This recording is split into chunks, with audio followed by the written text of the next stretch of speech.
Kennedy Space Center.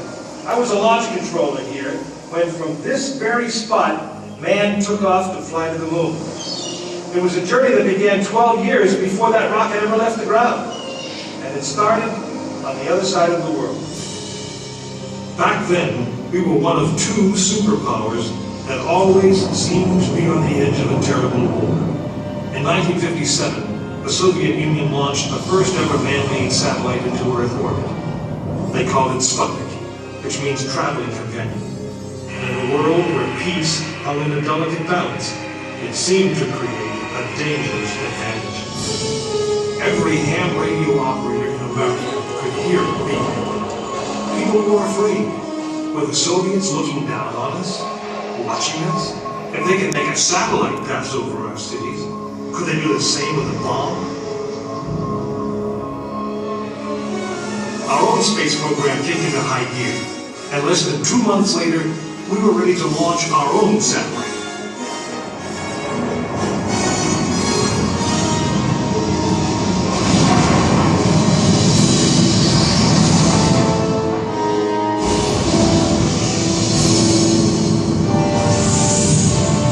It was being called the space race, and we were running a distant second.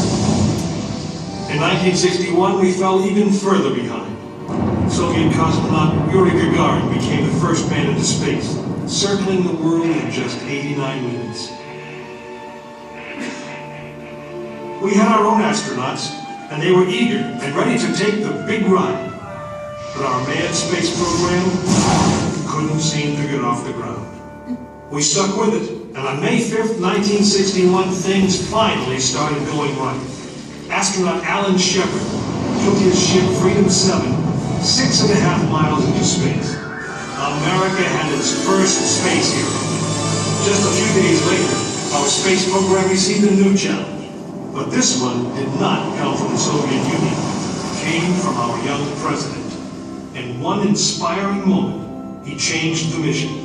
From one based in fear of the present to one of hope for the future. But why, some say, the moon? Why choose this as our goal? And they may well ask, why climb the highest mountain? Why 35 years ago, fly the Atlantic? Why does Rice play Texas? We choose to go to the moon. We choose to go to the moon.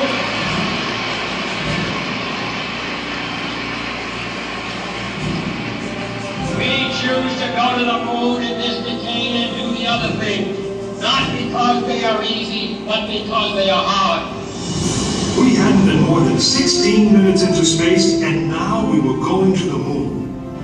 We would have to design a rocket the size of a 36-story office building, put it together with the precision of a microscope, and accelerate it to the speed of the light. Then we would have to guide it to a moving target 250,000 miles away.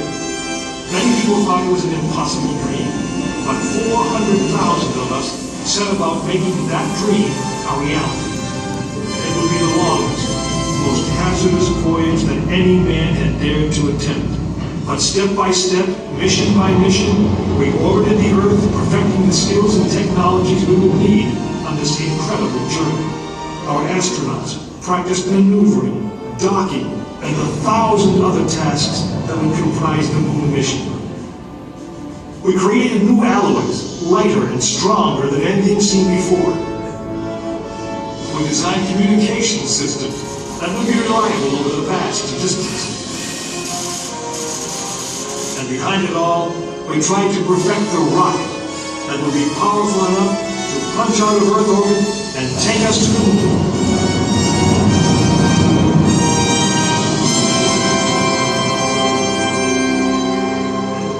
One day, however, the dream of flying to the moon almost slipped away.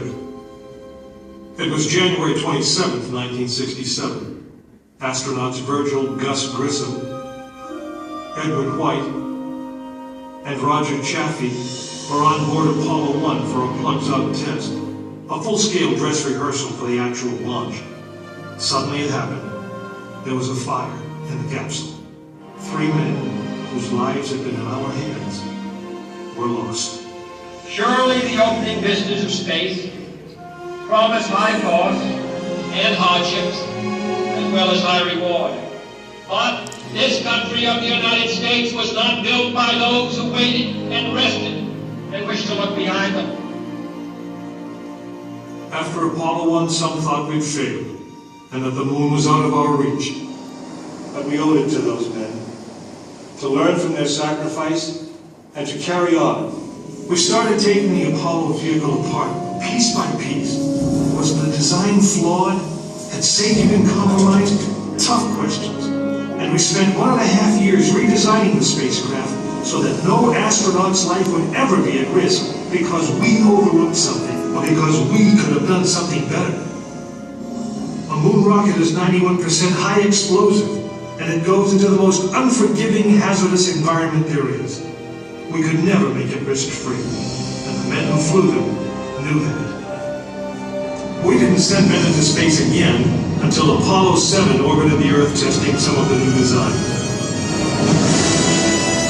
When everything worked perfectly, the decision was made. The next mission would travel to the moon. It was mankind's destiny to leave the shores of our planet behind and strike out across the vast ocean of space. In the great span of our history, now was the time that we could. Now was the time that we would. We stood on the eve of the longest, most dangerous journey that any man had ever undertaken. And it would be taken by Frank Borman, James Lovell, and William Anders, the crew of Apollo 8.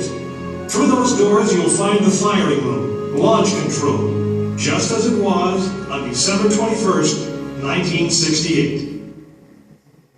Please gather.